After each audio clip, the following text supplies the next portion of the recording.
찬송가 406장으로 찬송하시겠습니다. 406장 찬송입니다.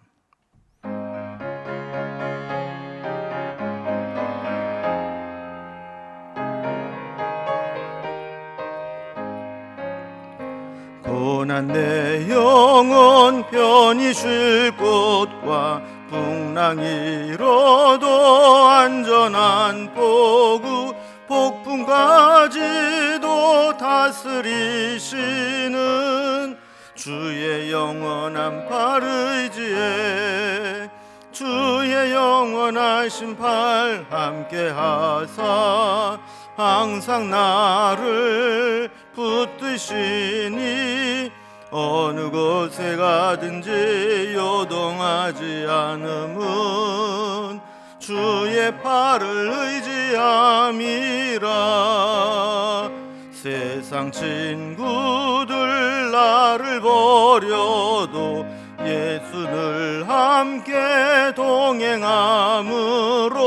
주의 은혜가 충만하리니 주의 영원한 팔 의지에 주의 영원하신 팔 함께 하사 항상 나를 붙드시니 어느 곳에 가든지 요동하지 않음은 주의 팔을 의지함이라. 나의 믿음이 연약해져도 미리 예비한 힘을 주시며 위태할 때도 안보하시는 주의 영원한 팔 의지에 주의 영원하신 팔 함께 하사 항상 나를 붙드시니 어느 곳에 가든지 요동하지 않음은 주의 팔을 의지함이라. 능치 못한 것 주께 없으니 나의 일생을 주께 맡기면 나의 모든 짐 대신 지시는 주의 영원한 팔 의지에 주의 영원하신 팔 함께 하사 항상 나를 붙드시니 어느 곳에 가든지 요동하지 않음은 주의 팔을 의지함이라. 아멘. 하나님 말씀 구약성경 욥기서 15장 1절에서 6절까지 말씀입니다. 욥기 15장 1절에서 6절까지 이 말씀을 제가 봉독해 올릴 때 함께 눈으로 말씀을 따라 읽어주시면 되겠습니다. 대만 사람 엘리바스가 대답하여 이르되 지혜로운 자가 어찌 헛된 지식으로 대답하겠느냐? 어찌 동풍을 그의 복부에 채우겠느냐? 어찌 도움이 되지 아니하는 이야기 무익한 말로 변론하겠느냐? 참으로 내가 하나님 경외하는 일을 그만두어 하나님 앞에 묵도하기를 그치게 하는구나. 내 죄악이 내 입을 가르치나니 내가 간사한 자의 혀를 좋아하는구나. 너를 정죄하는 것은 내가 아니요 내 입이라. 내 입술이 내게 불리하게 증언하느니라. 아멘. 우리가 살다 보면 종종 논쟁을 할 때가 있습니다. 그런데 대화 가운데 서로 생각하는 것이나 보는 관점이 같으면 맞장구도 쳐주고 공감도 하고 하면서 즐거운 대화가 되겠지만 그렇지 못하고 서로 의견이 완전히 다르거나 보는 관점이 다르게 되면 한쪽에서 양보를 안 하면 논쟁으로 발전하기가 쉽습니다. 근데 욥의 친구들이 처음에 욥을 위로하겠다고 찾아와서 욥에게 이야기를 걸어서 대화를 하는 내용들을 보면 이게 뭐 논쟁이 되는 것이죠. 어느 한쪽도 상대방의 이야기를 전적으로 수용하지 않고 자기 주장만 계속 극단적으로 하다 보니까 결국에는 이 논쟁이 지속되면 될수록 아무런 소득도 없이 서운함과 상처만 남기게 되는 그런 토론과 논쟁이 되곤 합니다. 우리가 지난번까지 살펴본 14장까지는 욥의 세 친구들이 한 명씩 다 이야기를 했습니다. 그리고 거기에 욥도 대답을 다 했죠. 그래서 세 명의 친구가 돌아가면서 서로 논쟁과 변론을 했던 1라운드의 변론이 다 끝이 났습니다. 이 내용들을 우리가 지금까지 쭉 살펴봤는데 서로 생각하는 게 너무 다르다는 것을 우리가 깨닫게 되죠. 그래서 1차로 이제 세 명이 세 번에 걸쳐서 논쟁을 했는데 별다른 이제 효과 없이 세상 회담으로 말하자면 1차 회담이 완전히 결렬되어 버렸고, 이제 오늘 보게 되는 15장부터 21장까지는 2라운드로 2차 회담이 본격적으로 시작되게 되는 것입니다. 그래서 욥의 친구들도 뭐 나름대로 처음의 의도는 욥에게 상처를 주고 비난하고 정죄하려고 한 것이 아니라 위로도 해주고 또 욥의 어려움에 처한 데서 도움도 주고 또 하나님과의 관계에서도 바르게 좀 잡아주고 욥이 제기하는데 좀 힘을 주고 싶어서 이야기를 했을 겁니다. 근데 욥이 자신들의 그 마음을 외면하고 자신들이 하는 말을 수긍하지 않고 오히려 자기가 더 강한 것으로 막 반박을 하고 하니까 이 친구들은 어떻게 보면 더 이제 강력한 어조로 2차 변론을 이제 시작을 하게 됩니다. 그런 입장에서 보면 욥도 마찬가지였죠. 욥도 지금 이렇게 힘든 시간들을 보내면서 친구들이 와서 위로해주고 동정해 주었으면 좋겠는데 그런 게 아니라 일방적으로 자꾸 정죄하고 비난하고 이렇게 하다 보니까 친구들과 이야기를 해도 아무런 소용이 없구나. 이제 그러면서도 막 그 싸움을 걸어오듯이 세 친구들이 번갈아 가면서 얘기를 하니까 어쩔 수 없이 욥도 그 논쟁에 휘말려서 자기의 주장을 하는 것을 보게 됩니다. 그래서 욥도 이 친구들이 야속했는지 전혀 한 발자국도 물러서지 않고 욥의 친구들이 강력하게 이야기를 하면 할수록 욥도 더 강하게 이제 변론을 하는 것들을 보게 됩니다. 자, 오늘 이제 15장에도 보면 이제 2라운드 논쟁이 시작됐다고 그랬죠. 2라운드도 제일 연장자였던 엘리바스가 먼저 입을 엽니다. 그래서 2절 말씀 보면 엘리바스가 이렇게 이야기하죠. 지혜로운 자가 어찌 헛된 지식으로 대답하겠느냐, 어찌 동풍을 그의 복부에 채우겠느냐 그랬습니다. 여기 이제 지혜로운 자는 엘리바스 자기 자신을 말하는 겁니다. 자기 자신이 욥을 돕기 위해서 멀리서부터 찾아왔는데 어떻게 이 지혜로운 내가 너에게 하는 말이 헛된 지식으로 대답하는 것처럼 들려졌느냐 하는 거죠. 이 헛된 지식이라는 말의 이제 원어적 의미는 바람의 지식이라는 뜻입니다. 바람은 한번 휙 지나가고 나면 아무 쓸모없는 것 아닙니까? 그러니까 그렇게 아무 가치 없는 쓸모없는 그런 지식이라는 거예요. 자, 그러니까 이제 욥의 친구 엘리바스는 기껏 자신의 지혜를 총동원해서 뭔가 도움을 주고자 이야기를 하는데 욥은 그것을 헛된 지식으로 받아들이고 있으니 서운하지 않겠느냐 하는 겁니다. 자, 그리고 어찌 동풍을 그의 복부에 채우겠느냐 그랬는데 여기 보면 동풍이 나오죠. 이 동풍은 아무 쓸데없는 바람입니다. 이스라엘은 이제 지역적으로 동쪽에는 큰 이제 사막이 있죠. 아라비아 사막이 있는데 이 사막에서 불어오는 동풍은 열풍입니다. 뜨겁고 건조한 바람이죠. 이 바람이 이제 세게 불어오면 농작물들이 타들어가게 되고 결국에는 수확을 하지 못하고 죽게 되는 그런 쓸모없는 바람입니다. 오히려 이제 이스라엘 입장에서 보면 서쪽에서 이 지중해에서 불어오는 바람, 지중해의 습기를 머금은 이 바람들이 오게 되면 거기에서 이제 비를 내리니까 유익한 바람이죠.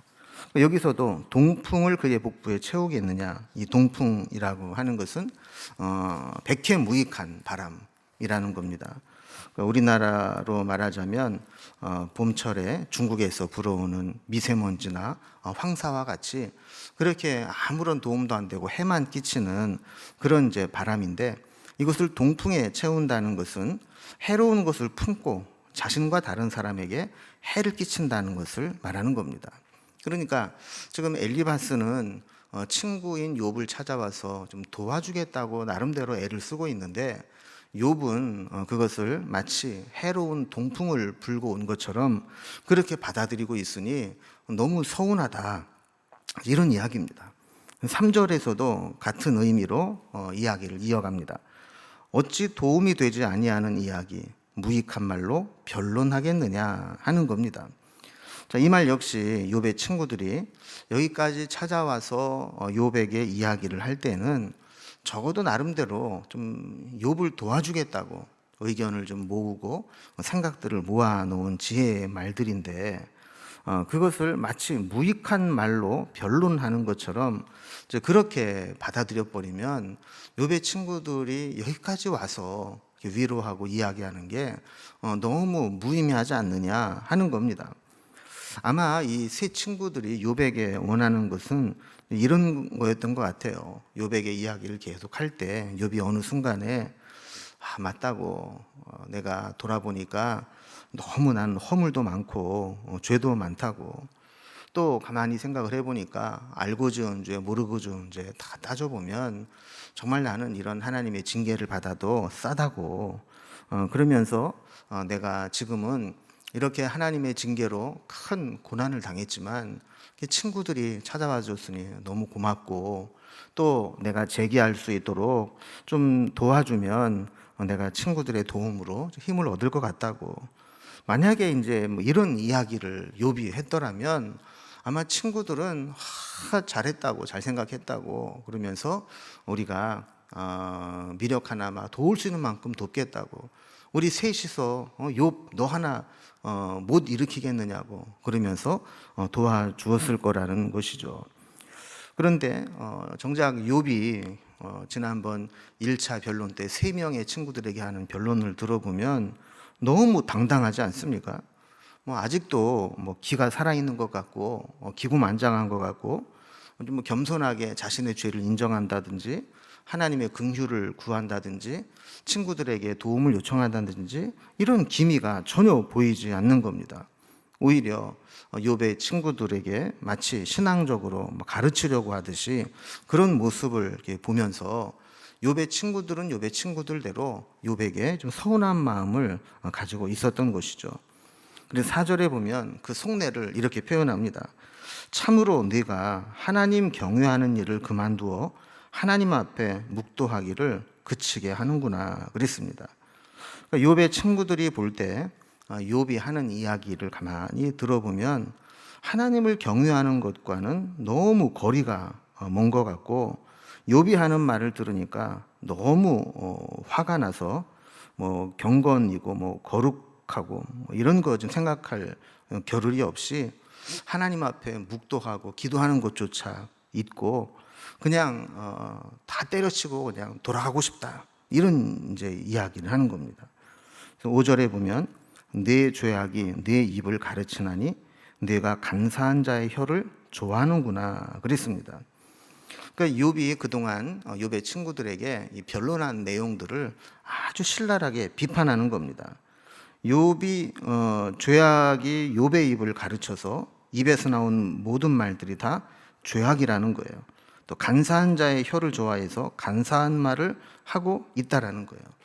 그러니까 욥이 하는 말들을 잘 들어보면 결국은 욥의 죄악을 드러낼 뿐이고, 욥은 아주 간사한 말로 자신을 변명하고 미꾸라지처럼 빠져나가려고 하고 있지 자기의 현실을 인정하려고 하지 않고 있다라는 이야기를 지금 이야기하는 겁니다.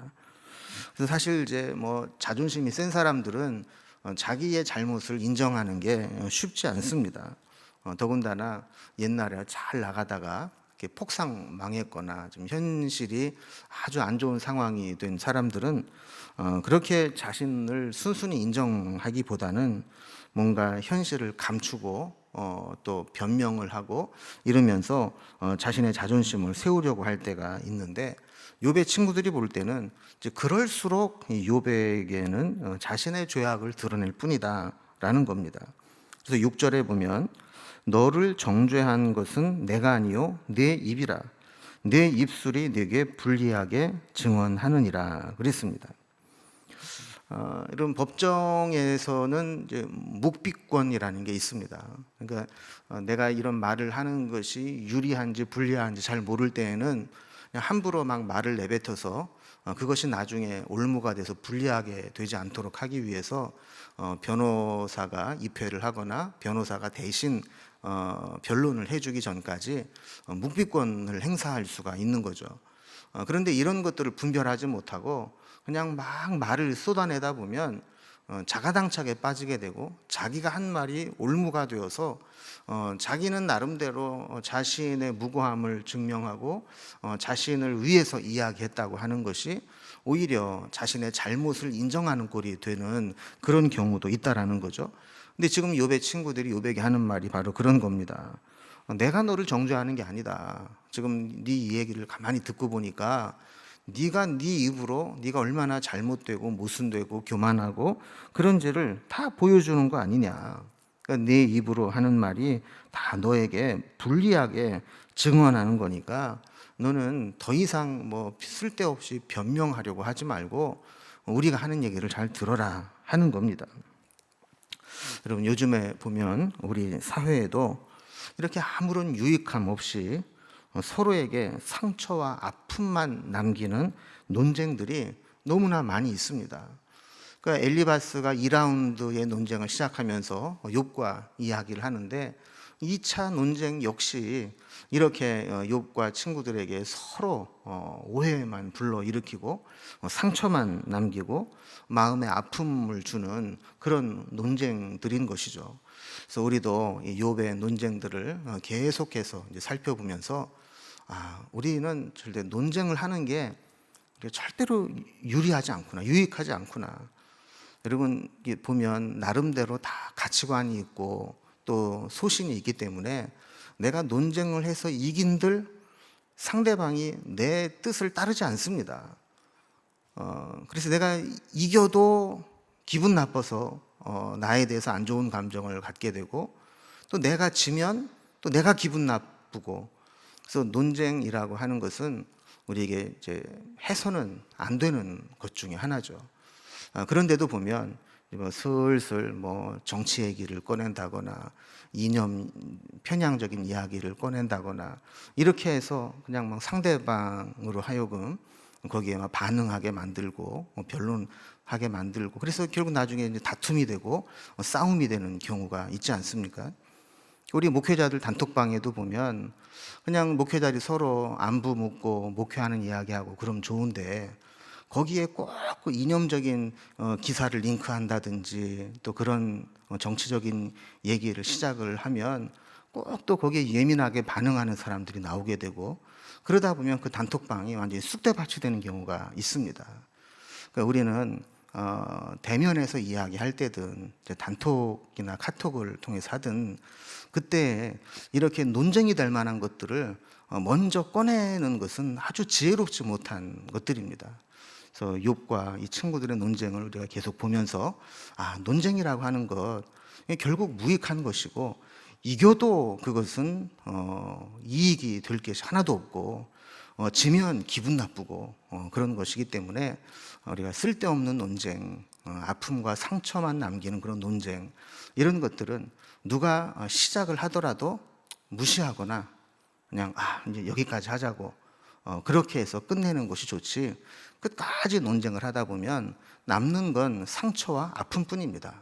우리가 이 사실을 기억하고 우리가 살아가면서 다른 사람을 대할 때 오늘도 서로 좋은 것만 얘기하고 위로하고 격려하고 또 사랑을 고백하고 또 칭찬하고 이런 좋은 말들만 할 수 있기를 주님의 이름으로 기원합니다. 기도하겠습니다. 하나님 아버지, 오늘도 욥과 친구들의 논쟁하는 모습을 통해서 우리에게 귀한 교훈을 주심을 감사합니다. 논쟁은 결국 무익하게 서로에게 아픔과 상처만 남기고 끝날 때가 많습니다. 그래서 우리도 뭔가 논쟁으로 이기려고 하고 또 내 생각으로 상대방을 제압해서 상대방의 생각을 바꾸려고 하기보다 그들의 있는 모습들을 인정하고 또 관용하고 또 서로 이해하고, 그리고 어떤 논쟁거리를 찾기보다 논쟁거리는 덮어두고 위로하고 사랑하고 격려하고 칭찬하고 힘을 주는 그런 생명의 언어들이 우리의 입을 통해서 나올 수 있도록 인도해 주시옵소서. 하나님, 태풍이 지나가고 있습니다. 끝까지 하나님 지켜주시고 또 큰 피해가 없도록 도와주시고, 또 이 태풍으로 인해서 어려움 당하지 않도록 하나님 도와주시기를 원합니다. 또한 코로나로 인해서 경제적으로도 힘든 시간들을 보내는 이웃들을 주님께서 기억하여 주시고, 우리가 힘들고 어려울 때 한 마음이 되어서 이 국난 위기를 잘 이겨낼 수 있도록 도와주옵소서. 이제 개인적으로 가지고 온 기도의 제목들 주님 앞에 내려놓고 기도할 때 우리 형편과 처지를 아시고 우리 영의 깊은 것까지 살피시는 주님께서 우리에게 정말 필요한 것들을 채워주시고 우리가 알지 못하는 크고 은밀한 일들을 나타내시고 보여주옵소서. 주님께 우리의 모든 삶을 부탁드리며 예수님의 이름으로 기도드리옵나이다. 아멘. 이제 각자 기도의 제목들로 기도하며 주님 앞에 나아가겠습니다.